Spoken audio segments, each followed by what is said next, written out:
ঐতিহাসিক ক্রস রোডের সামনে আর্সেনাল এবং মিকেল আর্তেতা এমিরেটস স্টেডিয়ামে তিনি ম্যাচের শেষে যেভাবে তার টিমমেটদের হাত ধরে, টিমমেট বলছি মানে তার প্লেয়ারদের হাত ধরে চলে গেলেন, এটা এমন মিকেল আর্তেতা যে এক্সিস্ট করেন এটা বোধহয় আমরা জানতাম না। তিনি আবার একটু নেচেও দিয়েছেন। আর্তেতাকে আমরা জানি একটু রুক্ষ স্বভাবের, একটু সিরিয়াস মেজাজে তিনি থাকার চেষ্টা করেন, তামাশা একটু কম করেন।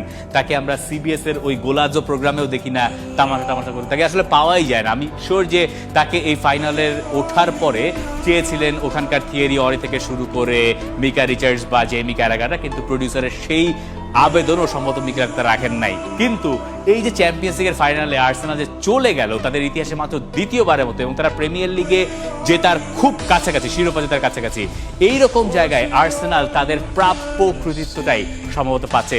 যে ট্রাস্ট দ্য প্রসেসের কথা মিকেল আর্তেতা বারবার বলেন, ট্রাস্ট দ্য প্রসেস আসলেই ফল এনে দিচ্ছে আর্সেনালকে।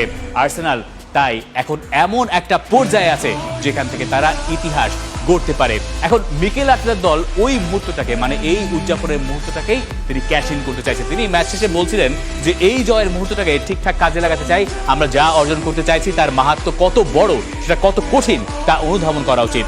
আজ আমাদের সামর্থ্যের প্রমাণ হলো, বিশ্বাস স্থাপন হলো। কোন বিশ্বাসের কথা বলছেন মিকেল আর্তেতা? সম্ভবত ওই যে প্রসেসটা যে আপনাকে ট্রাস্ট করতে হবে, ওই বিশ্বাসের কথা বলছেন।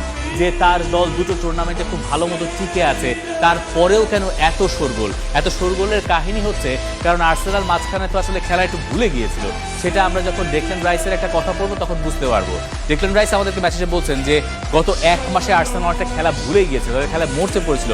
এমন কিছু মুহূর্তের ভেতর দিয়ে আমরা গেছি যখন আমরা ভালো খেলছিলাম না, খেলায় কিছুটা আনাড়িপনা ভর করেছিল, আমাদের সেরাটা দিতে পারছিলাম না। তবে এখন খেলার নতুন এক পথ খুঁজে পেয়েছি, এবং এই যে নতুন পন্থাটা, এটাই আর্সেনাল বাকি সিজন কন্টিনিউ করতে চাইবে। সেটা তারা শুরু করেছিল আতলেতিকো মাদ্রিদের বিপক্ষে ম্যাচ দিয়েই। আতলেতিকোর সঙ্গে ফার্স্ট লেগ, মাঝখানে ফুলহ্যাম, এরপরে আবারও সেকেন্ড লেগ।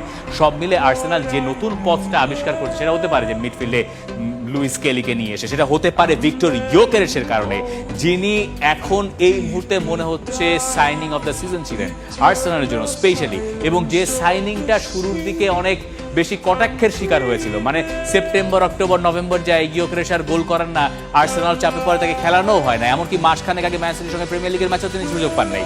সেই ইয়োকেরেস এখন এত বেশি ইম্প্যাক্ট রাখছেন, এটাই প্রমাণ করছে যে আর্সেনালের একজন নাম্বার 9 প্রয়োজন ছিল, আর্সেনালের প্লেইং স্টাইলে পরিবর্তন দরকার ছিল। এখন যে আর্সেনালকে আমরা দেখছি, সেই আর্সেনালের পক্ষে চ্যাম্পিয়ন্স লিগের ফাইনাল খুবই ডিজার্ভিং, এবং তারা ফাইনাল জিতে যেতে পারে, হু নোজ। তাদের সেই ডিফেন্স হয়তো আছে। এই যে আর্সেনাল, তারা এইবার চ্যাম্পিয়ন্স লিগে একটা ম্যাচও হারে নাই।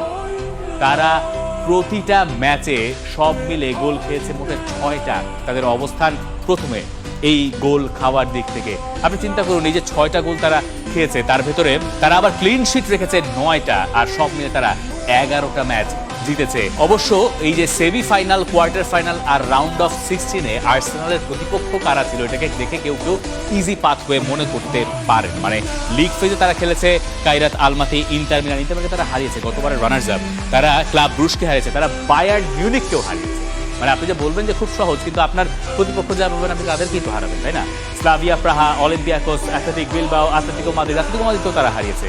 এই সব ম্যাচে মানে যে তারা যে 6 গোল খেয়েছে, তার মধ্যে 2টা আবার কাইরাত আলমাতির কাছে খেয়েছে, যে ম্যাচ আর কোনো ইকুয়েশনের উপরে নির্ভর করছিল না।